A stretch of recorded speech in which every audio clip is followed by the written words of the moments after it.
Como você acompanhou na reportagem, a greve da educação pode finalmente acabar, após uma nova proposta feita pelo governo do estado. Para falar sobre esse assunto, a gente conversa agora ao vivo aqui no Jornal do Meio-Dia com o secretário da pasta, Marco Marrafon. Boa tarde, secretário. Boa tarde, Lúcio. Boa tarde, Nayara. Secretário, parece que finalmente aí existe um caminho aí que possa colocar fim a essa greve que já dura mais de 2 meses.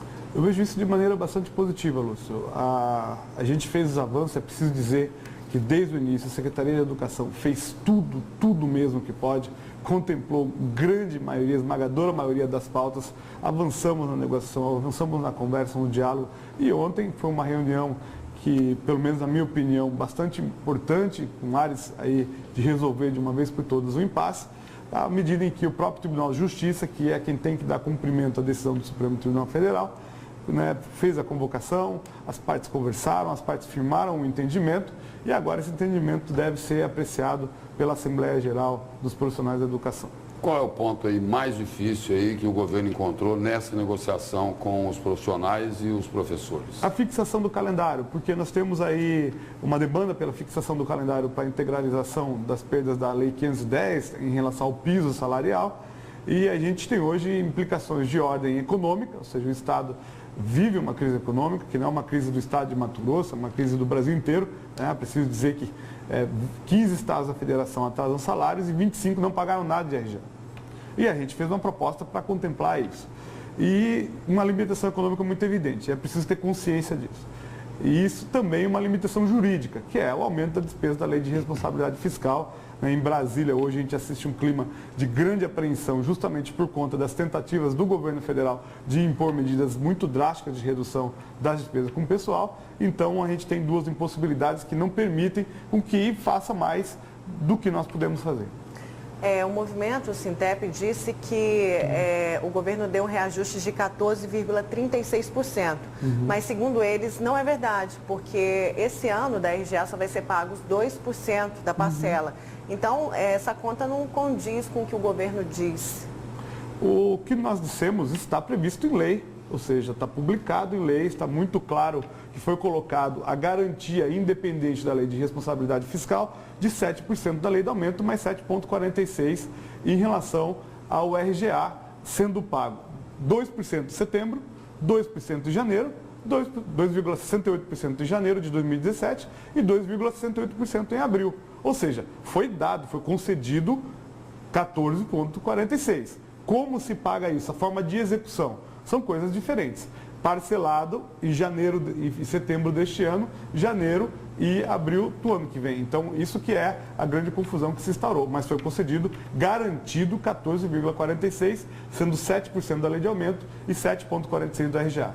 Secretário, o senhor falou agora há pouco aí sobre a renegociação das dívidas dos estados com o governo federal. Só que o governo federal, nesta renegociação, vai exigir ajustes, até certa forma, drásticos em relação a gastos com o pessoal.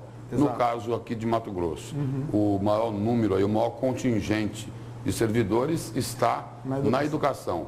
Vai afetar de forma assim, substancial a pasta? O que eu posso dizer, Lúcio, é que nós temos aí uma prioridade estratégica na educação e a educação ela gosta de algumas prerrogativas, digamos, alguns privilégios em relação a essa questão salarial, na própria Lei de Responsabilidade Fiscal. Então, o que nós temos aí no horizonte é o compromisso firmado que até dezembro de 2017 nós vamos integralizar as perdas que porventura apareçam e vamos estabelecer metodologia de cálculo para que seja garantida a dobra do poder de compra. Então, isso nós temos um horizonte bastante seguro de cumprimento, um horizonte bastante seguro de compromisso com o profissional da educação, para que a gente possa efetivamente corrigir uma injustiça social que remonta aí 20, 30 anos em todo o Brasil. Secretário, o Sintep tinha também uma posição bastante crítica em relação ao governo pela forma como estava sendo conduzida as PPPs, as parcerias público-privadas, para investir aí em reformas e em construção de novas escolas. Exato. Esse assunto já foi superado? Ou foi superado com entendimento, um acordo. O que a gente fez? O processo de parceria público-privada é um processo que exige um grande debate, consulta pública. Então, a gente lançou a PMI, agora a gente termina até dia 30 de setembro o projeto mas se comprometeu a não implantar o projeto sem antes passar pelas conferências na forma da legislação. Então esse acordo era uma demanda. Que era a principal reivindicação do Sintep. Exato. Duas principais reivindicações foram atendidas. A gente tirou todos os pontos polêmicos do projeto, ou seja, aquela parte que havia da discussão da merenda, da limpeza, nós não vamos nem projetar, nem calcular, e vamos fazer fixado na parte estrutural da parceria público-privada. Uma vez que a gente tenha o projeto pronto, nós não vamos implantar. Nós vamos convocar a comunidade escolar, colocar as conferências na lei, e então decidir que o resto a gente entende que isso é uma manifestação democrática, e se houver o entendimento de que a população não quer, somos democráticos e vamos seguir. Secretário, foi justamente o projeto de PPP que levou à ocupação dos alunos nas escolas estaduais. E eles já falaram que não dependem do Sintep, que mesmo Exato. que a greve volte, pare, né, a paralisação cesse, eles podem continuar ocupados, porque agora eles reivindicam a CPI da SEDUC. E como que vocês vão negociar com esse movimento? Olha, as conversas estão bastante avançadas, já houve uma redução significativa das ocupações. Nós nos comprometemos, firmamos um entendimento de recebê-los, de dar voz e protagonismo aos estudantes. Isso também era uma demanda. Ou seja, vamos ver, no projeto que nós estamos desenvolvendo, que chama Pró-Escolas, a gente vai perguntar ao estudante qual escola você quer, qual escola você deseja na reestruturação do ambiente escolar. Isso nunca foi feito, é um avanço muito significativo. Com a diminuição da pauta da PPP, que também os atende, nós esperamos que as ocupações tenham aí o seu encaminhamento final. Quanto à questão da CPI, a CPI dos poderes é uma questão da Assembleia Legislativa. Nós entendemos que não é necessário, a SEDUC tomou todas as providências cabíveis e está investigando, a Controladoria Geral do Estado está investigando, a Procuradoria Geral do Estado também, e tem a investigação do Ministério Público, que nós estamos apoiando, que nós estamos entregando todos os documentos, fazendo tudo para que seja levado, né, tudo seja apurado e a verdade pura e cristalina venha à tona. Secretário, o senhor falou agora há pouco aí que essa decisão do Supremo Tribunal Federal, dizendo que os professores devem retornar às salas de aula, no caso aí de permanecer o impasse, o Tribunal de Justiça é que teria que aplicar o que foi determinado pelo STF. Isso, na prática, seria o quê? O Supremo determinou a continuidade do serviço público. Ele não entra no mérito da legalidade ou ilegalidade, ele diz que isso caberia ao Tribunal de Justiça avaliar dentro da situação local. O que ele verifica é a adequação, né, da ideia de continuidade com aquilo que ele mesmo julgou no mandado de injunção, que é uma ação específica do Supremo. Então, ontem, na tentativa de acordo, no termo de conciliação, ficou registrado que não haveria nenhuma execução de imediato até que houvesse, em respeito ao acordo da categoria, até que houvesse a deliberação da categoria. Não havendo acordo, não sendo confirmado, ratificado esse entendimento preliminar, aí sim caberá ao Tribunal de Justiça tomar as providências cabíveis. E existe alguma possibilidade, em função dessa paralisação de mais de 2 meses, de que os alunos possam, de alguma forma, ser prejudicados?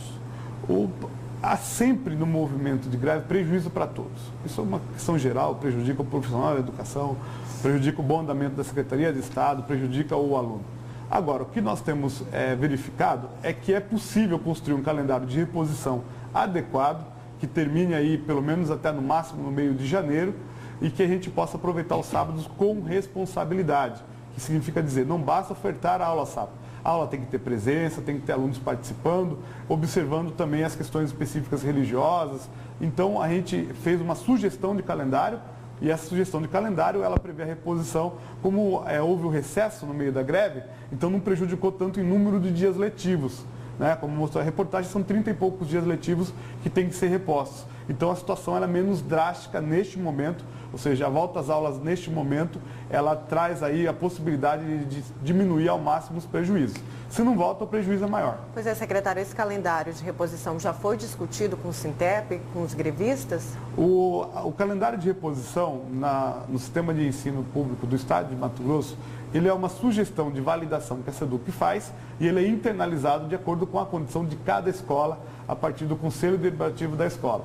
Então nós fizemos, em obediência à decisão do Supremo Tribunal Federal, uma sugestão de calendário para que haja o retorno às aulas e o compromisso de que isso possa ser cumprido. Então a gente divulgou essa sugestão atendendo à decisão do Supremo Tribunal Federal. Secretário, em função dessa apuração aí do Ministério Público na Operação Rêmora, né? Envolvendo aí reformas de escolas, construção de novas unidades escolares, onde um clube de empreiteiras cobrava propina para distribuir depois esse dinheiro fruto da corrupção. Em função disso, muda alguma coisa na forma da Secretaria contratar esses serviços? A gente tem feito muitas mudanças, Lúcio, muitas mudanças. Houve todo um processo de reestruturação interna, de estabelecimento de regras de integridade, a gente chama de compliance, né, no relacionamento com fornecedores e empreiteiros. Fizemos uma sala de atendimento externa dentro do circuito de obras, orçamento financeiro. Não será permitido que pessoas estranhas ao serviço público frequentem. Nós fizemos uma troca muito forte, uma reestruturação do quadro de pessoal para colocar pessoas que já estejam alinhadas com os novos rumos da Secretaria de Educação. Então, isso além, né, são medidas administrativas que nós já tomamos, foram muito positivas e além das investigações. Ou seja, nós estamos levando as últimas consequências para apurar qualquer mal feito que tenha ouvido. A gente vai em cima e vai contribuir com os órgãos de controle. Estamos aí, todos os documentos que temos encaminhado aos órgãos de controle, ao Ministério Público, ao Grupo de Combate ao Crime Organizado, o GAECO. Então a gente vê aí que é possível sim combater a corrupção e que nós estamos tomando todas as medidas necessárias e cabíveis. Secretário, obrigado pela presença e pelas informações do senhor aqui no Jornal do Meio-Dia. Eu que agradeço, Lúcio. Uma boa tarde, telespectador. Obrigada. Moradores do residencial Milton Figueiredo, aqui em Cuiabá, reclamam de um esgoto